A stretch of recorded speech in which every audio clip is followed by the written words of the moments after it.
Little late, but it's okay. Happy Therapy Thursday. Do for yourself what would you do for others. This is the theme. This is essentially the theme that I myself had yesterday. First, we're going to go over some things today. We're going to go over the rules of this Yoga Warrior contest because this is extremely important to me. I decided yesterday I had this whole fire just come up inside of me that I'm like, you know what? I deserve this. I'm going to own this. I'm going to strive and succeed at this. Because here's the thing about life.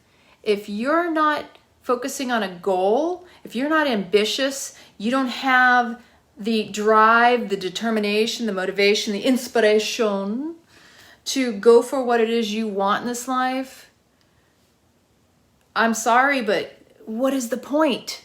Because passion, la passione, is what fuels us, drives us to do what we do. If you're not living in your truth, if you are not allowing your heart and soul to guide you, and you're always operating from the mind, you're being held back. You're not living life fully. And we all deserve to live a rich, full, vibrant, exciting life. So why not do it with fervor, with excitement, with determination? My epiphany yesterday was, you know what? I set up this competition. I set up my profile and I thought, I'll get to that later. I don't know why I even put it off other than I think something came up. And I thought, you know what? Yesterday I saw an email that said it went live and I went, oh, wait a minute. So I clicked on it and I started looking it over and you know what? I need to ask for help because I have never done that before. And I've never actually submitted and done a competition like this. Not for years. I haven't put myself in a space of receiving or competing because I guess I just haven't done it in forever. I can't remember the last time I did anything competitive like this before. I was in the Miss Maine teen pageant when I was in high school and I wanted to succeed at that. So I had to go door to door and collect and ask for donations to support me going. And that builds courage. It takes a lot of courage to put yourself out there in the world and to ask for what it is you want. If you want something bad enough, you got to put in the work. You can't wish it into your life. You can't, a lot of people, spiritual community, I'm just going to tell you right now, you can say, I'm going to manifest through the power of attraction, the law of attraction, manifestation. How's that working for you? Yeah, right. No, let's get real. The truth of life is you got to put in some effort. You got to put in some work. You can't expect everything to be handed to you. And even if it is, are you going to appreciate it if it's just handed to you? A lot of times when things are just handed to us, we have less appreciation than that determination, that drive, and that hit of the happy hormones that naturally come from success. Because when we succeed, our bodies throw off all these amazing chemicals. Like when we hug someone, the oxytocin starts flowing, you get all happy when you're in love, same scenario. You feel fearless and unstoppable. When you're at your top, when you're at the best of your life, most successful in your life, don't you admit you feel like you could take on the world? Nothing can stop you. And sometimes we have to remind ourselves what that feels like to get in that state, to work toward what it is we desire. I reminded myself yesterday what that was like. And I was taking Buddy for a walk and I'm like, you know what? I'm going to do this. And I started sending out text messages to my friends, my families, the people in my inner circle. And I'm like, listen, I need your help. I want you to vote for me every 24 hours. That's essentially what I need from you. I need each and every one of you to do due diligence, to set a reminder on your calendars, in your phones, whatever you got to do. Listen, it's a free vote. If you're on Facebook, you already got access to it. You have to have a Facebook account to submit for a free vote daily, every 24 hours. So like if you're in or out of that 24-hour window, it'll tell you. But there is the warrior you can submit and you can pay for. And I think Bryce in the group reminded me that there's a 2-for-1 day, and I don't know when that's going to happen. If you're willing to put forward a couple bucks here or there, I really appreciate you. But you know, for now, I'm just grateful for those of you who submit a daily free vote, because that doesn't cost anything. It doesn't cost anything to share a post or the link or to ask. That's what I'm doing. And I realize, you know, if you don't ask, I was raised, if you don't ask, you won't know where you stand. And at least if you ask and someone says no, you know, whatever. You can't take it personal. The only reason we have issues in the world every time we suffer is because we're attached to an outcome. We're attached to the idea that things have to work out a certain way. They have to look a certain way. That's the root of our suffering. The attachment to the way things must look, taste, touch, feel, or hear, or smell. All of that is indicative of addiction.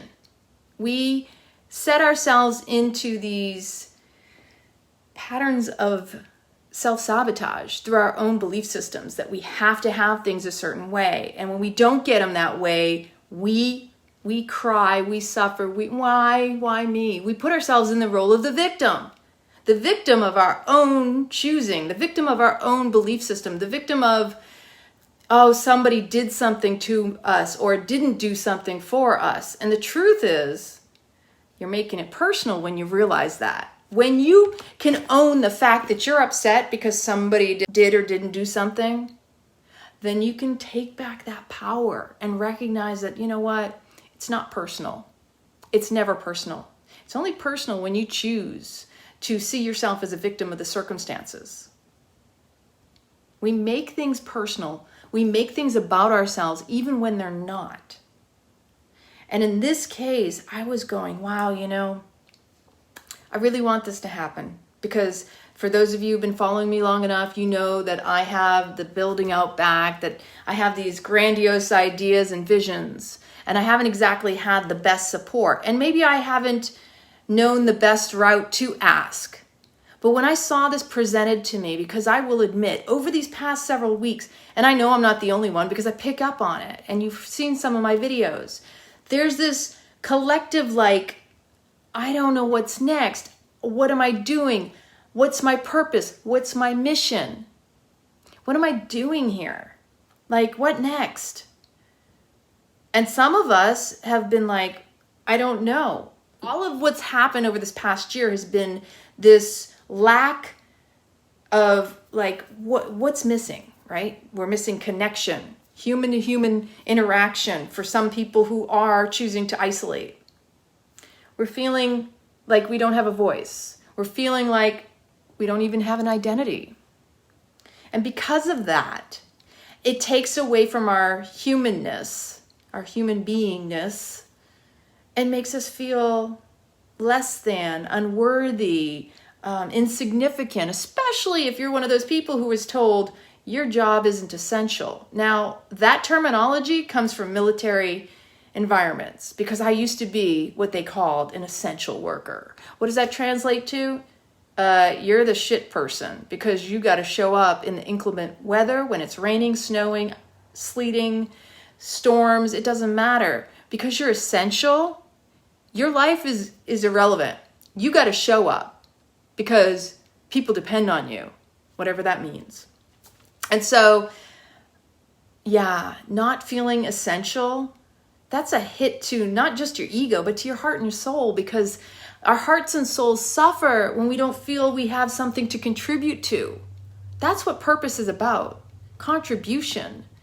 This feeling that we belong to someone or something or a culture or a group or a community. Again, Humans in unity equals humanity. You cannot sever the two. If we are not in unity, then we are not in humanity. We are lacking the unity and community. It's important for us to be with one another. When you have 6 feet distance between you and another person, the disconnect is energetic. When someone enters a room and they have a huge aura, a huge presence, a lot of, let's say, collective energy, alignment, you feel that. You feel that presence. And people who don't have that powerful presence, that built up prana, the life force within them, it's harder for you to feel. It's harder for you to connect. And so that disconnect, it feels like your heart is bleeding and your soul is suffocating. That's a real thing. Energetically, we need each other. Physically, emotionally, and mentally, because humans are meant to relate to one another. Life is all about relationship. You can't have life without being able to relate to one another, because that's how we relate to ourselves. We experience ourselves through one another, and that lack of connection with another person makes us feel invisible. So if you are someone out there who is suffering and feeling the disconnect, the depression, the heaviness, the stagnation of the energies that have been in play, especially more recently, it's important that you connect with somebody. Reach out. Ask for help. Ask for support. I know it's not easy. Come on. First off, I'm a Leo. So I'm the oldest of 3 girls. And I'm the person who takes care of everyone else. I own that. I do it because that's who I am, what I do. It feels right. It feels good. It is just everything I know about living. That is my role. I own that fully. And there are times when I have difficulties and I need help and I want to ask for help. I don't even know who to turn to in some cases. I don't want to be a burden. I don't want to ask for too much because God forbid, when you ask, it's like, who am I going to impose myself upon? And, sometimes that's the hardest thing. It's just the courage to ask, to be vulnerable, to show others that you are also human, that you need help too. You need support. You need inspiration. It's easy to show up and give, but then when you're depleted, who's going to replenish? That's your responsibility. That's my responsibility. As individuals, it is our responsibility to be in awareness, self-awareness of what it is that's stirring within. That when we feel emotions, we lean in. We don't ignore, we don't dismiss. We take a deep breath. Okay, it's time to confront it. It's time to lean in. It's time to ask, what is this all about? What is going on within me? What is the message here for me to glean? And so for me, in my life, I've been sitting with a lot of life changes, going over the different lives that I've lived, for example. And a few days ago, I really sat with the fact that maybe I never really fully dealt with the loss, the major life transition. Whoa, that was, whew. All right.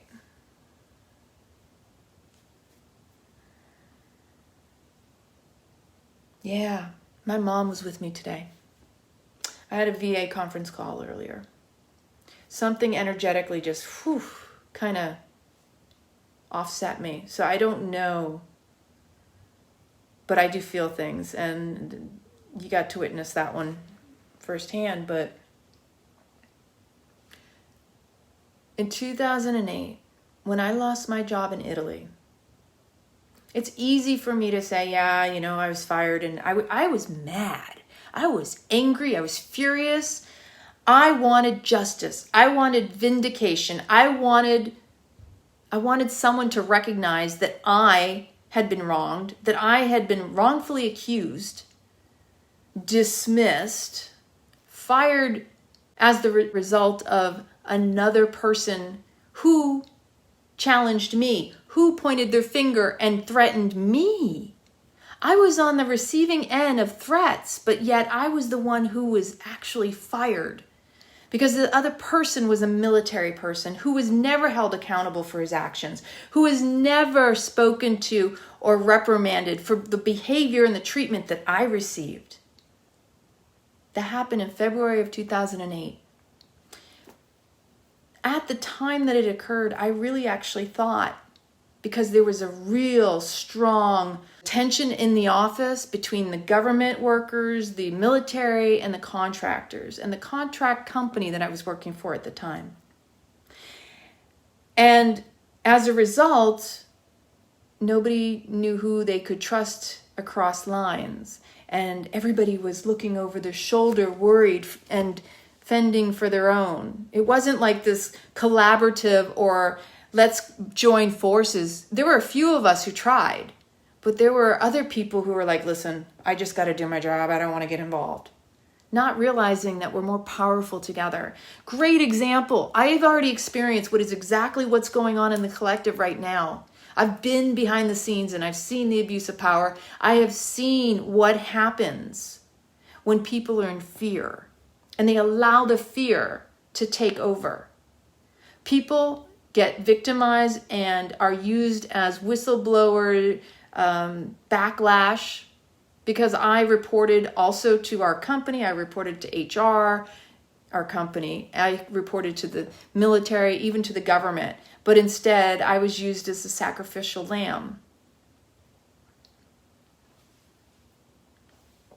You know, I'm sure if I had the right people supporting me, I could have had a lawsuit easily. But I felt like a fish out of water. I didn't know how to handle the circumstances because honestly, in 2008, I was thinking similarly to when I was in the military. I was paying for short-term disability and long-term disability, but never even thought to use it because I had a medical condition, my cervical spine issues at the time too. So although I was also dealing with the tension in the office place, I was dealing with medical issues that were seen as a burden upon everyone else, that I was the problem because I had medical issues. Instead of recognizing the Disability Act. You know, the truth of the matter of what I experienced, nobody should ever go through what I went through. I had nobody sitting there going, let me support you. Let me be your witness to what transpired. In fact, despite the fact that I was in a huge office, it was a call center, I worked in a help desk. There were plenty of witnesses, but not one person would speak up for me. That sucks. And they knew damn well if it had been them, they would have wanted that. But do you think anybody was thinking like that? The golden rule, do unto others as you would want done unto you. I'm not speaking from victimhood here. I'm telling you what I experienced. And yeah, it's pretty messed up that I already had a medical disability and yet I was being treated like I was.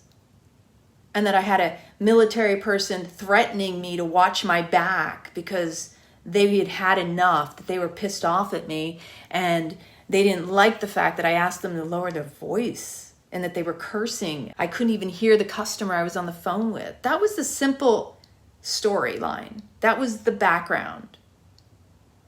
And that I was told I was the cause of hate and discontent in the office. My own company told me to fall upon the sword and ask and plead and beg for my job back and apologize. That I was the one who should beg, plead. When I was just victimized, I was the one threatened and that person was never held accountable. This is the problem. This is the problem because when people don't speak up for other people, they never stop to think that it could be them, that it could come back on them. So what I sat with and realized the other day was that, wow, I was fired from my job, I was blacklisted, and mind you, I was really good at my job. I was an IT professional. I was very well dressed. I was known. I got my jobs word of mouth. People knew I was reliable. They knew I was resourceful. They knew they could count on me. I had a TS clearance, a systems engineer, IT. I have my computer science degree and associates in information technology. You know, I've been in the field for over 20 years. And to lose my job, that was not only in my heart, felt like a stabbing in the back, a sinking in my stomach. It was like, what now? What am I going to do? And of course, the rumor mills. Everybody talking crap about me behind. I mean, people didn't even want me to put them as references because they were afraid of being associated with me in the community. That's how bad it gets. That when you are a target, when people use you as the sacrifice and the whistleblower who turns around and gets the backlash, it hurts your chances in the future. Basically, I was ostracized. I was blacklisted, and any job that I did apply for, nobody would call me back. And when I did finally get a call back, it was a retired Navy chief, and he asked me flat out direct. He said, you know, I'm going to tell you right now, I've heard some things in the community, and I want to hear your story. I want to hear your side of it. And I expressed exactly what happened.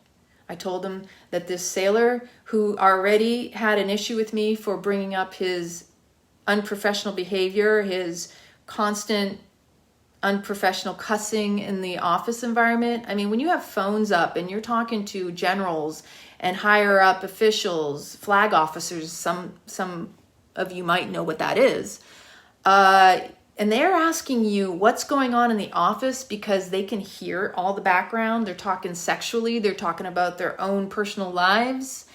And I've got people on the phone going, you know, what's going on there? And the people behind me, I'm saying, hey, could you take your conversation elsewhere? Could you lower your voice? Could you watch your language? I became the problem because I was confronting them with something they didn't feel they should have to change. Because unfortunately, management wasn't doing anything about it. Even when it was addressed, it was more like, oh, you know, like the buddy system. Oh, perfect example of the buddy system.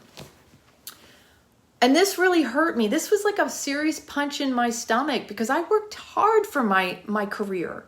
I worked damn hard for where I got to in my life. I was making 6+ figures. Come on. I made damn good money. I was living comfortably. I was very happy, paid off any debt that I ever had, which was mostly just my degree, my student loans. And this was the end of my living the life I had in Italy. So I had a major life change back then in 2008 because I was trying to find, during that time when it all occurred, I was recognizing that I was struggling with trying to find someone who would help me, someone who would support me, even a witness. Nobody would even talk to me. My program manager, when he came to town, kept avoiding me, didn't want to see me for appointments. And the other guy was like not answering his phone, and then he'd deliberately leave his phone elsewhere so he didn't have to answer it. And, you know, like I got every excuse in the book. And when I did finally, basically I tracked him down and I sat down with the program manager, and he's promised me all sorts of stuff and he never delivered. He lied to my face. Oh, we'll try to help you. We'll make sure that we get you another job, even if that means sending you over to Japan, because that's where he was. The truth is they just wanted to get rid of me. I was a problem because I was ruffling feathers. People didn't like what I was saying, which was what nobody else was saying. And when you speak up, when you're the squeaky wheel, even though it benefits others, that doesn't mean that they appreciate it.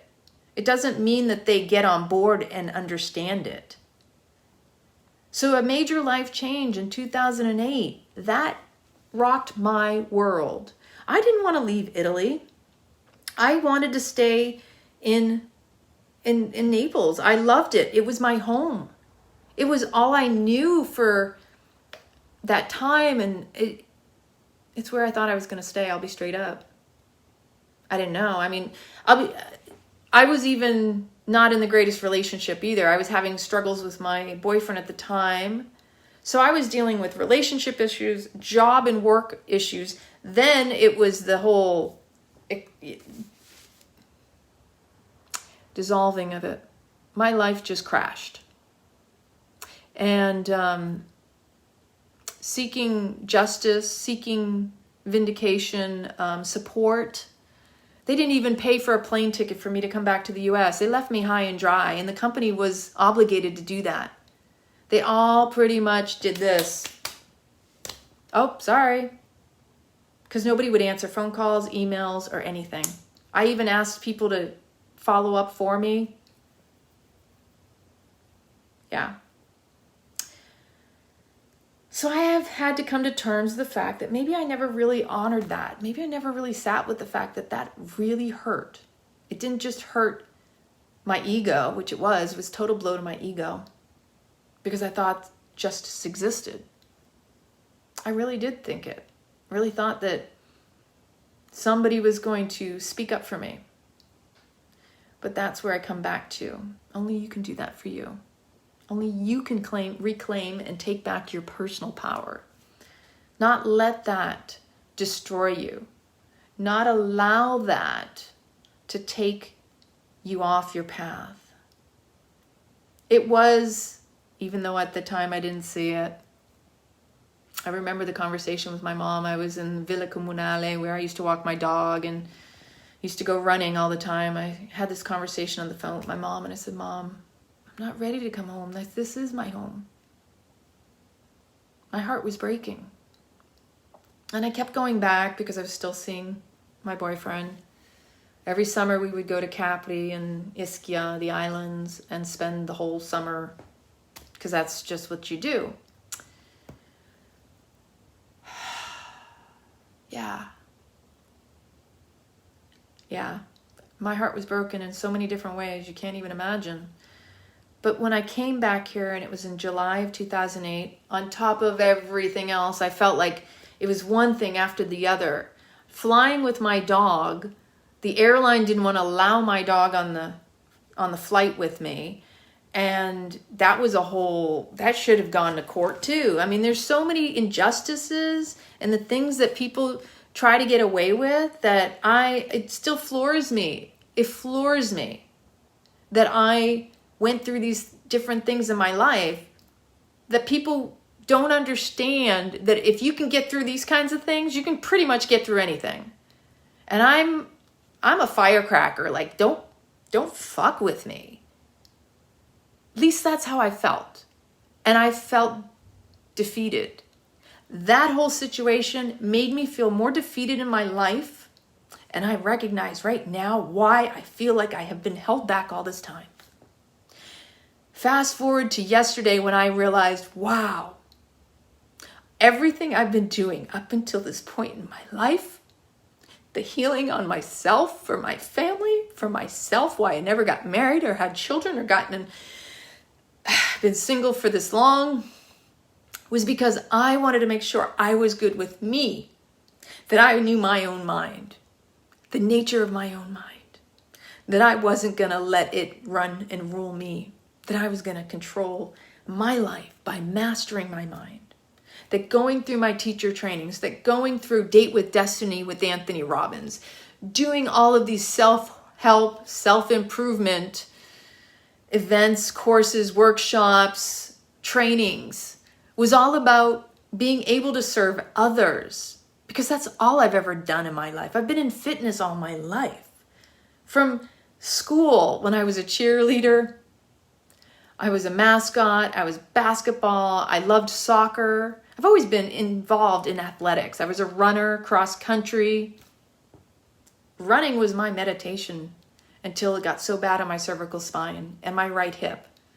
Because believe it or not, if it gets bad enough, in 2015, my VA provider gave me a consult to have hip surgery. And we're not talking about laser, simple surgery. We're talking about slice, dice, and grind down the ball socket of my right hip because it has so much built up scar. We'd say scar tissue, but it's actually the bone The bone has to be resurfaced. And so all of these different things that I've been through in my life, my teacher trainings, the Beyond Addiction programs and facilitating and the rebirthings, the past few weeks I've been asking myself, am I really doing what I need to be doing? Like, I want to offer one-on-one coaching, but then I'm not feeling fully guided in the right way. And then I'm like, well, I want to do a wellness retreat center. My true passion, my true vision is to really have a wellness retreat center where people can come and take trainings and modalities and learn to heal and find themselves, to rebirth themselves, to come home to their own self. That's my passion. That is what I envision. There's so much more to it. It includes all mind, body, soul. It's the whole wellness, because you can't have one without the other. You cannot be pieces. You are whole. You have to embrace it all. So like all these years that I've been doing videos and serving on this platform and this capacity, many of you have been with me for a long time, losing my old account. My original Facebook account, I had to be invited. I had that account since 2007 when I still lived in Italy, and a girlfriend invited me to it. That still ticks me off because that account was a beast. I had several thousand followers on it, and you know why they disabled it? The day I was going to do a video after I was out of the hospital for my appendectomy, I wanted to do daily updates and show you my recovery. And you saw on this account that I did the video where I showed you what my body went through, what it was like after I came out of the hospital. My body was emaciated, if you remember that video. It was another hit, major life change. Surgery isn't any small feat, for sure. I don't know what happened. Facebook asked for my phone number, and maybe I entered the wrong phone number. Something weird there was going on. But that was when Facebook was doing its phone number collections, because they collect all the data. That's the bottom line. That account got disabled, and for months I kept trying and resubmitting my ID and trying to say, hey, and they ended up deleting it a year ago, as far as I know. But being an IT person, I also know that data is stored on a server. It's not gone. That account still exists, because even when I go through my memories, you know how you see your memories here? Even in your memories, you can see where you shared something from an account, but it doesn't show the rest of the information or the videos. That was years of my life story. Everything, including when I lost my job in Italy. So flushing all of my life off of Facebook, which stole my identity, which you all know, in 2018, my account was disabled for over a month, and then my mother passed away and we created this account. I've been through identity theft, essentially, loss of my identity through that.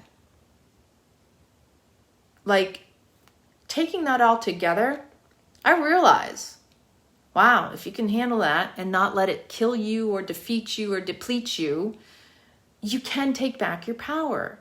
Sometimes, even been times in my life, I've lost journals. I sent some things through the mail years ago and it got lost, and the post office didn't honor the insurance. I had missing laptop batteries. Nobody recovered that. So, it's things like that where you go, I can never get that back. Sometimes losing things also gives you a fresh start. Hey, it's not easy. I don't like it, but I've been through it enough times. And so I come to today, and I come to what happened yesterday, and I realize, wow, all this time I've been doing videos, I've been doing trainings, I've been serving in so many different capacities, not just online, but in my community, at my yoga studio. And I realized, you know what? I'm doing this for me. This one's for me. This is why I'm so passionate and why I'm asking for your assistance, your help, your support. Number one, I'm going to call out all of my accolades. I am a U.S. Air Force military veteran. I have over 10 years active duty, serving this country, supporting our freedoms, our rights, protecting us. In IT, in data, I've been behind the scenes. I know more than I care to admit. And a lot of it I have not shared. I am also a systems engineer. I am a yogi. I am a woman who has dealt with what most would call reverse discrimination, although I don't consider myself a victim, but I know what it feels like, and I wouldn't do that to anybody else. That I was raised Catholic. I was raised to respect other people and hold them in a way that I do unto others as I would want done unto me. Just because someone wrongs me, I'm not going to be vindictive and I'm not going to lash out or seek ways to make their lives difficult or horrible, because I wouldn't want that done to me. And I know people have done that deliberately to me. And that's not on me. That's on them. And to be truly honest with you, all I can do is pray for them and wish them well, wish them the best, because the more energy somebody feeds to you sometimes, you don't realize they're actually helping you. But in some ways, I also know some people will deliberately seek to hold you back, to put you under their thumb. I've experienced it in the military. I've experienced it in government work. I've experienced it as a contractor. Because, unfortunately, when you're a strong woman and you know yourself, you're confident, not arrogant, because I've never been arrogant, confident. I know myself. I know my strengths. I know my weaknesses. I own those. Nobody's allowed to keep that or hold that against me. That's for me. And when I was younger, my dad used to say, never volunteer information. Now that's old patriarchal mentality. I understand what he meant, because essentially when you say don't volunteer information, what you're basically saying is don't give them something they can use against you. I understood what he meant, but at the time I didn't feel like that was necessary, because my naivete was that I'm an honest person, so why would I worry that someone would use something against me? Why would I worry that somebody would use anything that I say about myself against me? Well, I've had it done enough times to understand how and why. And the unfortunate thing is those are the low ballers. Those are the weak people. Those are what we call betas. People who cannot stand on their own strength, their own power. They use you against you in so many ways. And you can look around at so many different things. I can give you plenty of examples. One time I asked, I think I did a TikTok on my old account. See, that one got disabled too. Unfortunately, my original TikTok got banned for multiple violations, which I was never received even a warning or had any videos taken down or any content removed. And the video I had made was essentially, what do you think about drug tests, urine tests? And I want you to think about this for a second. You have to voluntarily give of yourself your personal bodily fluids. Nobody ever questions this. I want you to really sit with this. I'm not saying that, people don't do things that warrant this. But the fact that drug testing became so accepted and nobody ever stopped to question the constitutionality or the fact that they're using your body against you. Really soak that in and really contemplate it. If someone is going to do drugs, they're going to be really calculated. Somebody who's got a real addiction problem, I'm going to tell you right now, you can drug test them and they'll find a way to get through and around it. But the average person is in fear to the point where they'll voluntarily give up their freedoms because they're afraid of losing the reward that they will get for giving it up. It's pretty messed up if you really think about it. If I turn around and I give my bodily fluids to you, and it turns out positive, now you have the upper hand. But I've given it to you because I feel forced, not because you have to. This is the problem. Nobody ever questions anything anymore.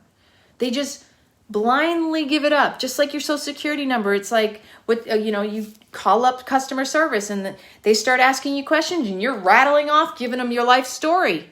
And then you wonder why your identity gets stolen or why something happens to your accounts.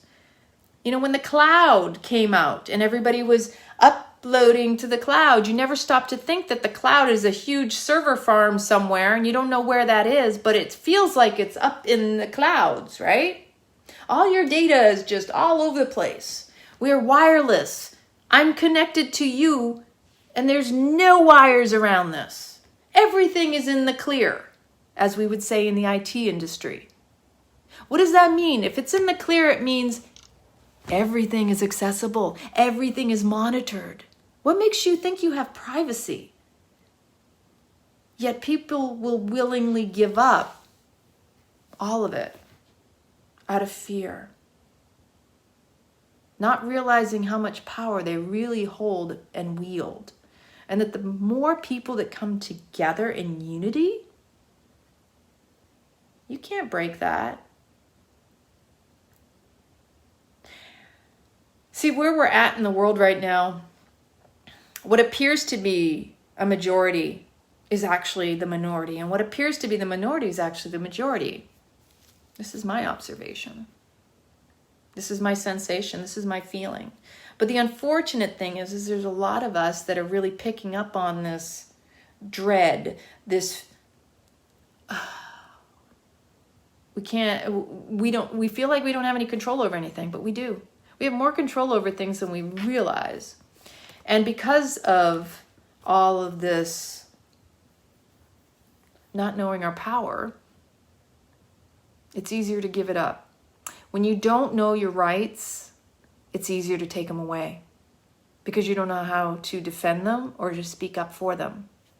I really implore every one of you to start doing your research.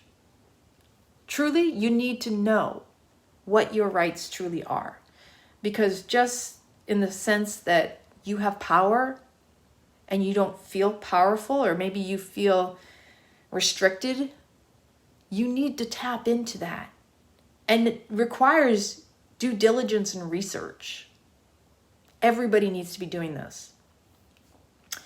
So again, yesterday, I felt re-emerged, reclaiming myself. That when I was in Italy, that was the end of a huge time of my life. That was a huge identity that was lost. And a year and a half ago, losing my other Facebook account and all the stuff that ensued because of that and the appendectomy, and many of you who know the story, I'm not going to go into the details, but essentially the night before I went into the hospital and called 911 was because of a blow-up argument with my ex-partner. And because of that, it was the recognizing that, wow, you know what? Life or death situation. Somebody puts you in the hospital because you have that much resentment and the situation isn't healthy. Yeah, it's time to reevaluate your life. Disease in the mind, body's always listening. I realized that. I recognized that. And so I am starting anew, but yet it's a continuation of my life. It's the reclaiming all these amazing aspects of who I am and who I've been and what I've done and my capability. And I know my strength. I know my power. I know what I'm capable of. And when I was doing my meditation this morning, I was like, you know what? I remember years ago when I was living in Italy, I was doing a particular Kundalini yoga meditation, which I'm doing right now. It's called Waheguru Kriya. It's very powerful, by the way. I've done it in my videos on YouTube. But essentially, I had been doing it, and I had to find an apartment. I said, okay, I need to find an apartment this week. I was focusing on it. Hey, let me tell you, when you make that powerful conscious choice, the universe conspires to support you. It embraces you and lifts you up, because within 3 days of staking that claim in that particular time of my life, in 3 days, I found my home, found my place downtown. Can't make this stuff up. I have many stories of miraculous encounters and events that occurred in my life. And I always see the dots and how they connect. I always reflect upon the beautiful blessings and miracles that I have not only witnessed, but been the recipient of. And today, when I was sitting in my VA conference call, I was sharing how excited I am about this Yoga Warrior competition. Because I said, you know what? I'm going to ask for help. And it feels good because I know who I am. I know what I've accomplished. I know what I've done. And you know. And I'm not dismissing any of my accomplishments anymore. I'm not playing small anymore. I want you to recognize that I am here to serve, and that is my gift to humanity. My last name, La Bonté, in French translates to the bountiful, the rich one. It's about mind, body, soul connection. La Bonté, La Bonté it's the bounty of life, wellness. That's encompassing all aspects. You can't make this stuff up. If I had known better about my name and how it translates, Lana in Italian and Spanish means wool. And wool was a trading commodity, and people would say, "Dame la lana," give me the money. So I'm owning that, I'm claiming that, and I'm embracing it. Because that's my energy. And it always, I really appreciate, for those of you who do pronounce my name properly, I feel like I hear nails on a chalkboard when I hear people mispronounce my name. I'll straight up say that. I had somebody do that to me today, and I was like, Lana. My name is Lana. It's very simple. It's 2 syllables, La-na, L-A-N-A. I went to phonics class. I was raised to enunciate, pronounce. But, you know, it's about mindfulness again, and I'm in awareness. I don't take it personal. It is just one of my pet peeves, and I just own that. So, again, I am here to serve, and I really want as much support as I could possibly get. This particular contest is going through the end of April. If you vote daily, for the next week, they're going to choose the top 15, and then it's going to keep whittling down every week to the smaller group. And then April 29th is when they will select the winner. It's kind of a long time. I'm not very patient sometimes, I admit that. But you know what? I'm going to work for this one. And I'm asking from my heart and soul, please support me. Please vote for me. It's the first time I've entered something where I want to win. And I'm not just doing it for the sake of a competition. I'm doing this to reclaim my power, my place in life, my purpose. Because to me, I sat there going, well, this is everything I've ever done. My life has always been about yoga, community service, workshops, trainings, breath work, modality. It gives me the opportunity to be featured in Yoga Journal and to get the $10,000. Y'all know, let me just say this. It would certainly make my year, and it would make up for what I went through in the last round. I'll just say that. Because I felt quite depleted financially. And whipped emotionally on some levels, to the point where even though I could still show up, I've been slowly recharging my mojo, let's say. And I'm not one to back down when I want something, but I felt like I was missing a goal. And this is a goal that is a small goal to the bigger one. I'm the person who has always written lists of goals and accomplished them.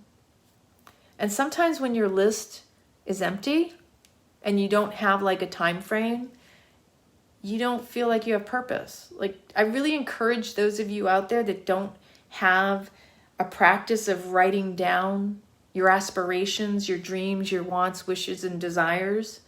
Do it. Journal. Make a vision board. Put pictures of things that really excite you and that you want to experience. I want to travel again. That was my whole thing.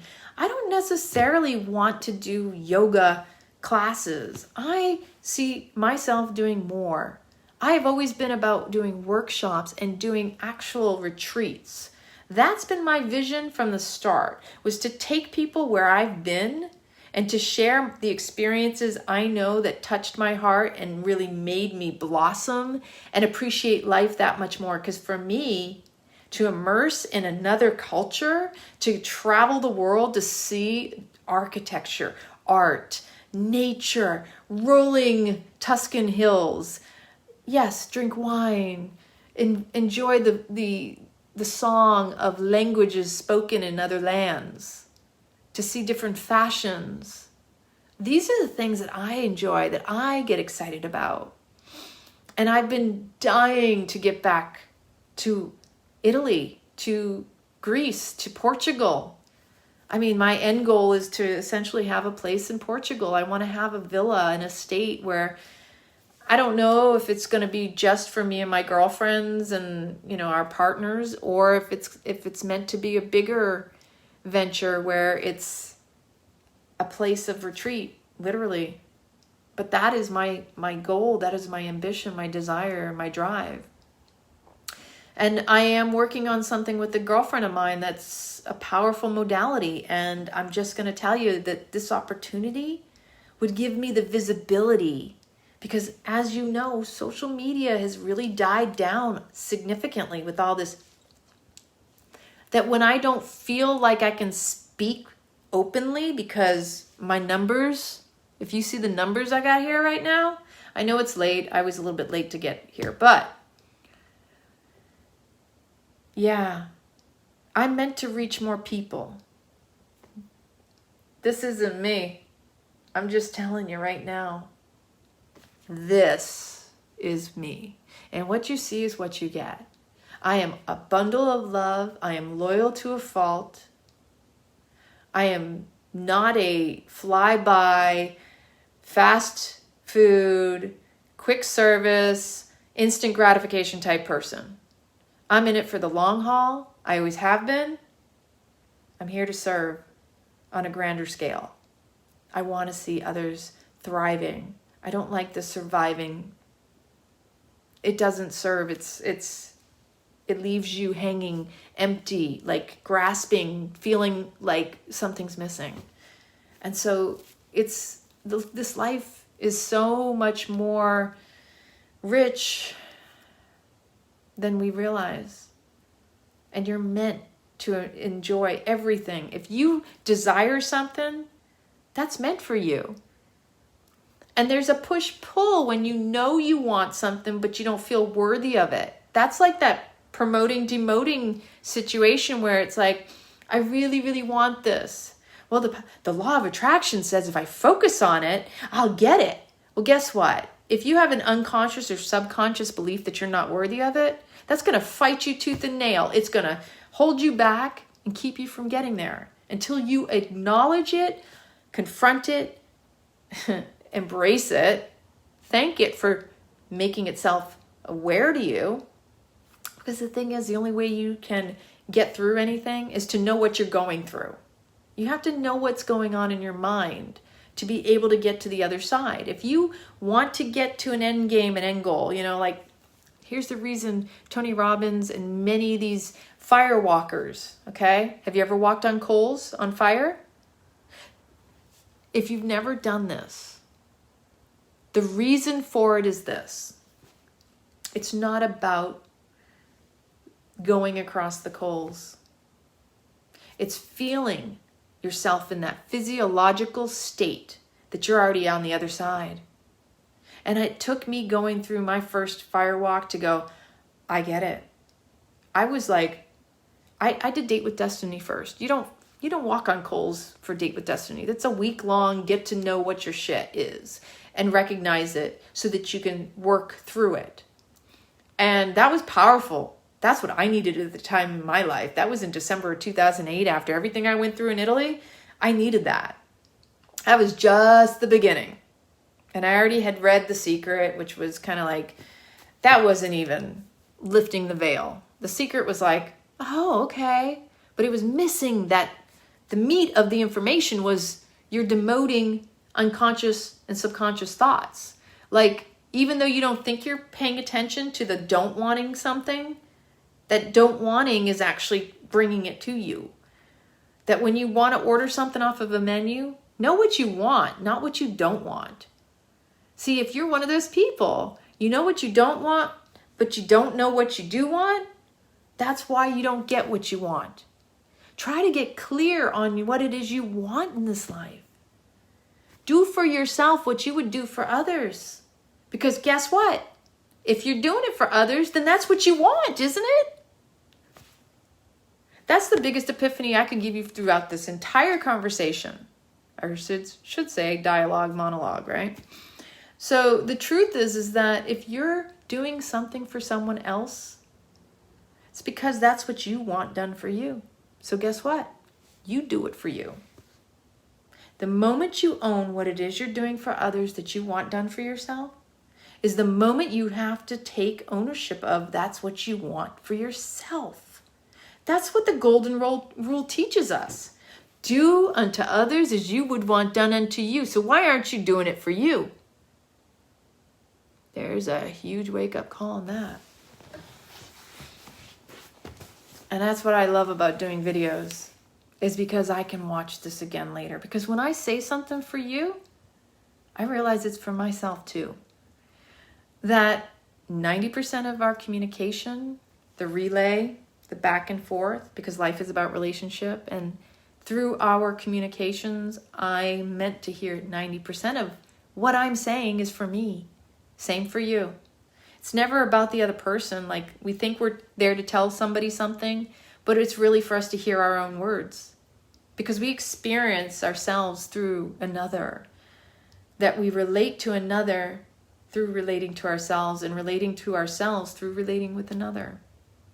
So again, I implore you to recognize, what are you doing for others that you want done for you, that you're not already doing for you? Because the moment you claim that you want that for yourself, and you do it for yourself, I guarantee things are going to change in your favor significantly. You may start to notice people do things for you that you do want done for you, that you yourself started doing because you realize, wow, why am I doing it for everybody else? I need to do that for me too. And I was on the phone with my sister and I was like, yeah, you know what? I deserve this. No more second best table scraps, leftovers, what nobody else wants, secondhand.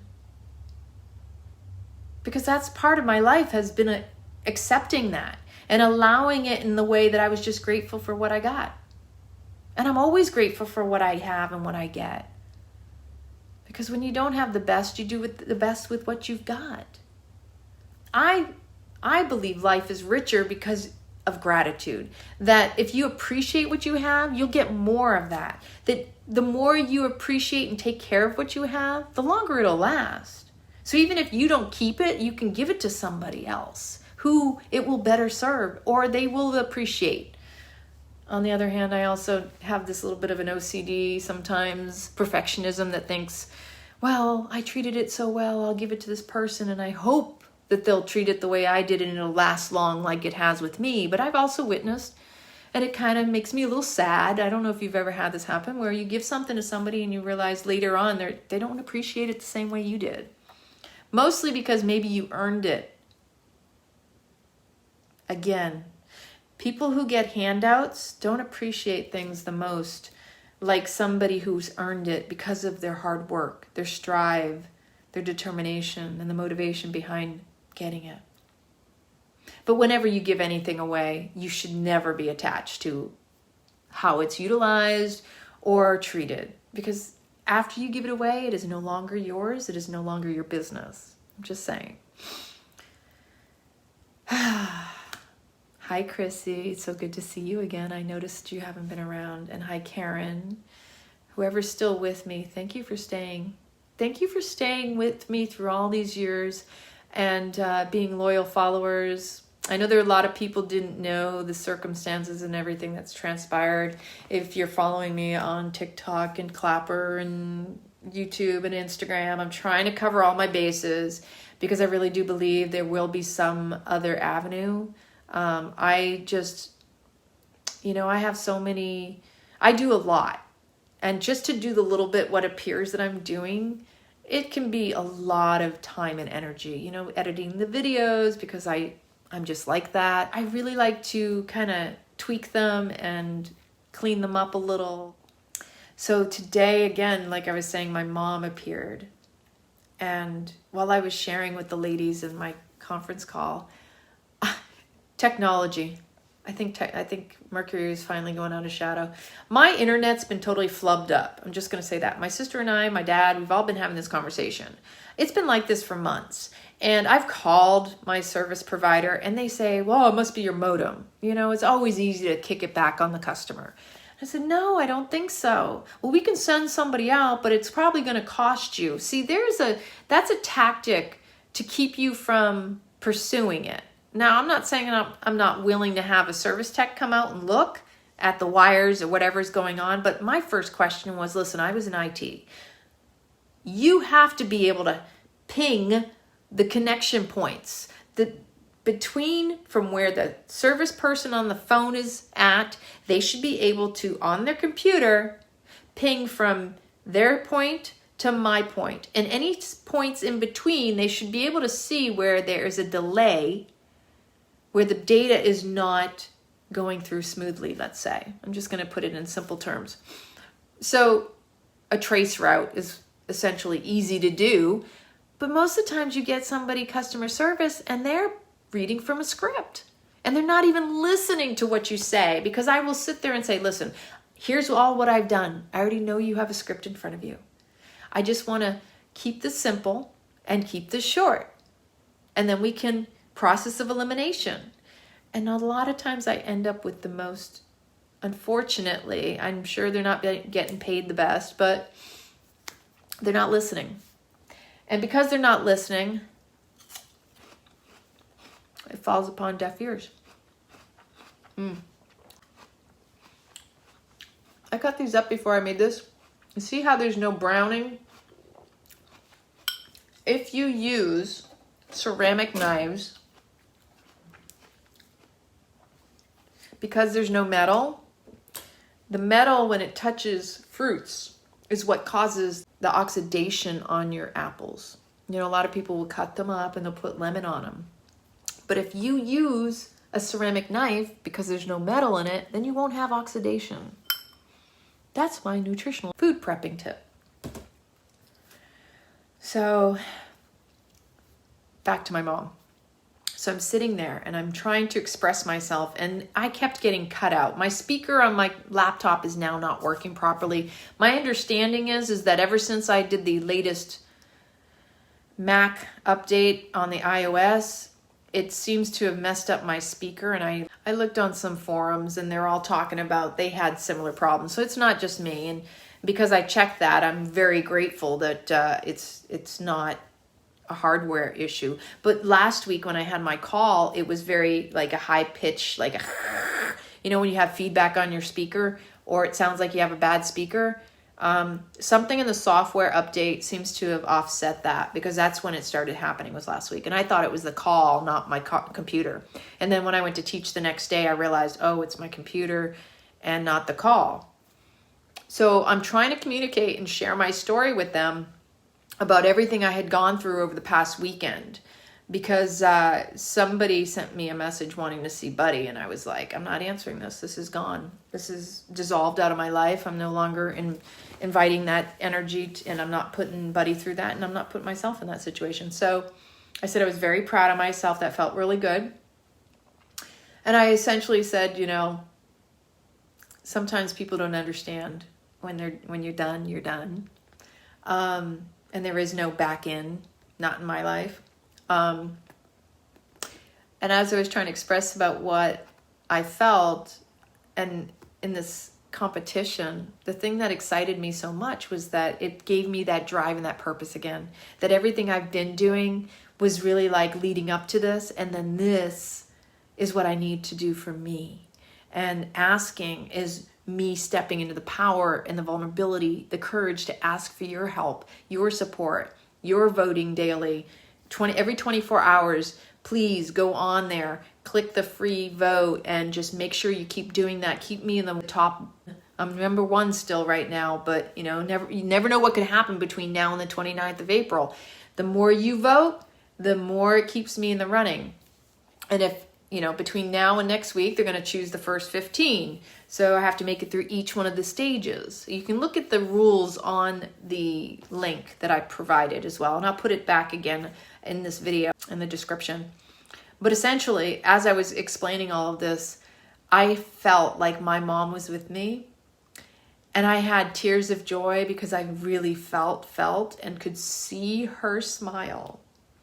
My mother, and I sent a message to my sister because I knew she could appreciate this.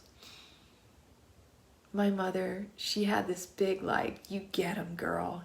You got this. Yeah, you got it. You got it. You know it. She's my biggest cheerleader. My mom, God rest her soul, she's with me. I'm so grateful and so blessed to feel her. She knows. She always knew my strength, and she always told me to be kind on myself, to take it easy on myself. She knew how hard I am on myself, especially up in here. She knew how critical I am of myself in my own mind, better than I do. And so in this moment, I was sitting there and finishing up, and then I saw and I felt like, oh my gosh, Mom, I feel you. I know you're looking over me and you're smiling at me because you know that I got it.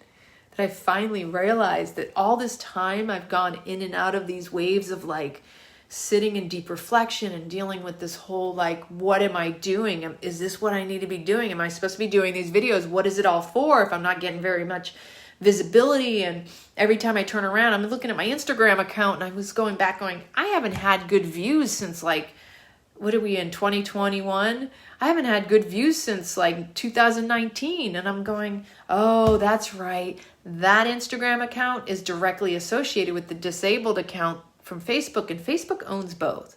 Don't tell me they don't know. I could totally go in the whole, how things are connected on the IT front. And I'm grateful that I still have that account because it's linked to the page. But yeah, I miss my old content because that was the history of my entire life since 2007. And I just realized that, yeah, it's okay. Because when it boils down to it, I got a whole history of stories. And all those other videos, don't worry, even if they're on the other YouTube that's not my YouTube, because, somebody took the 50,000 people group. Yeah.